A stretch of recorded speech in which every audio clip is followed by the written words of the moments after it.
রান্না করলাম তো টেস্ট করতে হবে না কেমন মাখা মাখা যখন খিচুড়ি হয় না ভাই আমার কিচ্ছুই লাগে না। সকালে খিচুড়ি খেলাম, পেঁপে খেলাম, ভুট্টা খেলাম। আমি আমার মতো করে রান্না করবো ভাই। প্রথমে পেঁয়াজ দিয়ে দিচ্ছি। সকালবেলা কিন্তু দৌড়ের মধ্যে থাকি, একটা আমার সিক্রেট মশলা।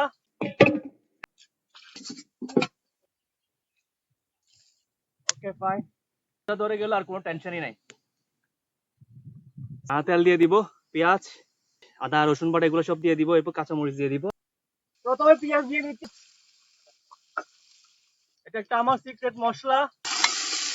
এখানে কি কি দেওয়া হয়েছে কিন্তু বলা হবে না।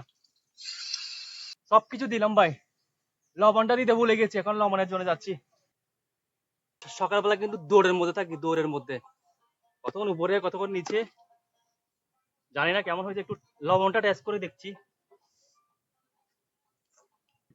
আর টোরে গেলে বা পিকনিক করলে খিচুড়ি রান্না করেন বা বিরিয়ানি রান্না করেন, আগে ভাগে চাল ধুয়ে ফেলবেন, চাল ধুয়ে পানি ঝরাতে দিবেন, রান্নার আগে গরম পানি করে ফেলবেন, তাহলে কারণ রান্নাটা কিন্তু খুব ইজি হয় আর খুব তাড়াতাড়ি হয়ে যায়। এখন আমি চালগুলো ঢেলে দিব।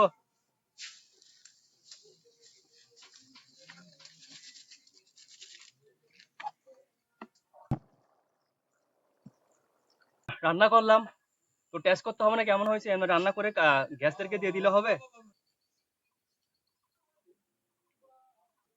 রান্না হয়ে যাওয়ার সঙ্গে সঙ্গে খিচুড়ি বা বিরিয়ানি খাওয়ার মজাই কিন্তু আলাদা। আমার জন্য একটা বদ অভ্যাস আছে, যে বিরিয়ানি বা খিচুড়ি প্রায় রান্না হয়ে গেছে বা একটু ফুটতে সময় লাগবে, একটু শক্ত শক্ত অবস্থায় আমি খেতে অনেক বেশি পছন্দ করি। বিশেষ করে গরম গরম খিচুড়ি হলে অনেকে ডিম ফ্রাই লাগে, অনেকে বেগুন ফ্রাই লাগে, অনেকের অনেক কিছু লাগে, এরকম ঠিক গরম গরম মাখা মাখা যখন খিচুড়ি হয় না ভাই আমার কিচ্ছুই লাগে না, পেঁয়াজ হলে যথেষ্ট। সবাই ভালো থাকবেন, সুস্থ থাকবেন, আমার জন্য দোয়া করবেন, আপনাদের জন্য অনেক দোয়া রইল। আসসালামু আলাইকুম।